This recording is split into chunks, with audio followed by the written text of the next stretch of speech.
people I love London is an understatement. One topic that usually comes up is the expense of living here and also the modern Victorian transport system associated with it. Personally, I find that London's current transport system is one that's slightly dated. When it works well, it works really well, but when it all goes to pot, it's a real nightmare. I have concerns that London's not going to cope that well during the Olympic period with the huge influx of visitors coming here to experience the Olympics. If I were to describe the London train and underground system in one word, I think the word I'd use is exhausting. Hi, my name's Victoria, and I'm here today and we're going to take a bit of a trip around London to basically look at the impact of all the extra traffic during the London Olympics and how that's really going to affect day-to-day commuters and also those who are spending an absolute fortune to come and see all that's going on during the Olympics. We've got use of trains, underground, overgrounds, the rivers, we've got taxis, buses. There are loads of different ways to get around London. Now, over 7 million Londoners use the transport system every day, additionally taking into account those travelling in from Greater London and outside the London remit. But more than 3 million passengers travel on the Underground every day. And 6 million passengers travel using London's bus transport system, making it one of the most extensive bus systems in the world and by far the largest in Europe. The majority of commuters into central London, which is about 80% of 1.1 million, arrive by either underground or by surface railway into these termini. Well, the place that I work has been having a series of meetings about how we're going to get to and from work during the Olympics. I don't think they've really got a plan. I think it's basically make it up as you go along because nobody's quite sure just what the impact is going to be. It's quite full at the minute, isn't it? So I can imagine when the Olympics are on, it could be really too much, really. Where I live, it's not easy. I can't get a direct train from home to work, so I'd have to drive still to a train station in another area, and then hopefully park my car and then get a train into where I work.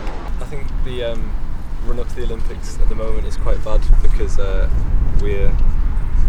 a lot of closures on the overground at the moment because they're sort of trying to make it better for the Olympics, which is understandable, but it's kind of annoying sometimes. I need to look at ways of getting into work, whether that's going to be train or bus, I'm not sure at the moment, and I also do home visits, so I'm not sure how I'm going to get around the borough during the Olympic period.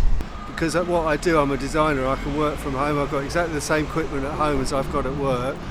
So I think it makes a lot of sense to work from home, if not all of the time, at least part of the time. It will definitely cost me more, because I pay for a pass to park, but I'll then have to pay, obviously on top of that, I still have to pay for that, and then I have to pay for the train as well, or bus, whatever I do.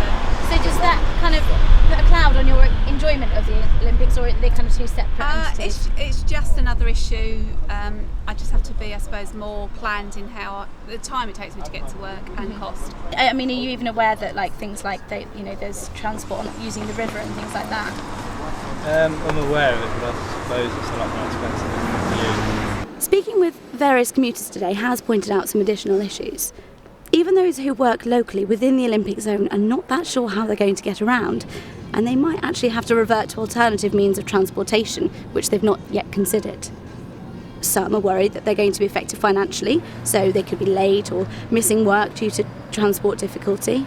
Monthly performance figures in January 2011 showed that the Jubilee line, which is one of the major lines transporting visitors to the Olympic Village, saw the worst delays, a 26% rise, whilst Victoria line faced an 18% hike in disruptions. London Transport's response to this was that 1 month's data did not give an accurate picture, and that the number of delays of more than 15 minutes on the network had fallen by 7%. Ken Livingstone, currently re-elected to be London's mayor, stated, "The frustration and inconvenience caused by tube delays threatens to erode the everyday quality of life for millions of Londoners." The only way to discover the truth of the statement, in addition to how this will affect every Londoner, both commuters and non-commuters, including business owners, is to speak with each party.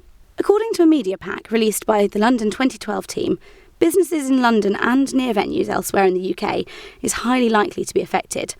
So, transport for staff, customers and visitors, deliveries, collections and freight operations all have the potential to be hugely impacted. I'm in Brick Lane near the London Olympic Village, speaking with local businesses. It would be really interesting to find out just how their staff plan to get to work during the Olympics. we haven't got any worry because that's a great opportunity to show this Brick Lane. We are happy to. We are very used to do these things. The Boishaki Mela and Kari Festival. So many visitors come in that area. Yeah. So we are really used to the Brick Lane area. Really used to these things. So we are really happy to Yeah. that's organizing the committee is doing for us. We are happy to serve them. Yeah, I can walk. Oh, you can walk? I can walk when it's got nice weather and stuff. Yeah. Maybe it can be more people for the London Grano like that, but for me it's not a problem because I use my bicycle normally. Drives Okay. It's going to affect our company, yes. Okay. Because we deliver drugs to all chemists and doctors and hospitals. Oh, right. So it's going to affect us, and I think we're looking at doing it at night time instead of the daytime. So having had a chat with a few businesses in the area, I think it's safe to say that they feel confident in their ability to deal with the extra tourists and traffic of the area, as well as the police's help should any problems arise and for any traffic and diversions that the streets need. This is a place that are very excited about the London Olympics, and maybe we could all take a leaf out of their book. Brick Lane is a busy place and somewhere that is looking forward to what the Olympics can offer. As a Londoner, I only take a black cab in the evenings if using the night bus is going to be too much effort, too costly, or too dangerous. Would I consider taking one during the games? Probably not. The extra cost, for me, is not worth it. I do, however, have mixed emotions about the London Black Cab. Yes, it's understandable. I plan to speak today with a London Black Cab driver and capture how they plan to run their business during the Olympics. So Adam, how do you feel that London's going to cope with all the extra amount of people and traffic? Come the Olympics, London traffic will be a nightmare. I don't know if you know, but Transport for London have dedicated a lot of the roads as Olympic lanes, meaning during the Olympics, whatever time it's on, there'll be certain roads that will only be for the athletes and VIPs, meaning Londoners trying to get about their business in taxis, buses or cars are going to be massively inconvenienced. And have the police been in touch with you an awful lot about kind of the changes and the impacts of it, and advice of what you should be doing? We've had letters from Boris Johnson, but with regards to consultation, there hasn't been much going on. From taxi point of view, we are due to get a handbook coming out by April or May, which will explain where you can go, what roads you can't use, but that's about it. Everything you hear is all hearsay. And will you be upping your rates, or will it be the same prices? There'll be no charging extra, but the meter, it will add a few pound on typical journeys, because you're going to be sitting in more traffic, you're going to have to go longer routes around London, certain bridges you can't use, or you can only come one way. So personally, it's going to be just a whole nightmare for 6 weeks, including the Paralympics. Taking out the equation of possible contracts being awarded exclusively to a specific minicab service, it looks like the iconic black cab will face some difficulty, mainly from traffic and Olympic VIP lanes, reverting to a more expensive journey for your average Londoner who's trying to avoid disruption from the other public transports. During the Olympic period, I plan on getting to work just the same way that I get to work every other day of the year. I have concerns that this could cause a problem, but if I'm honest, I'm not sure I've invested the right amount of time yet into finding alternatives.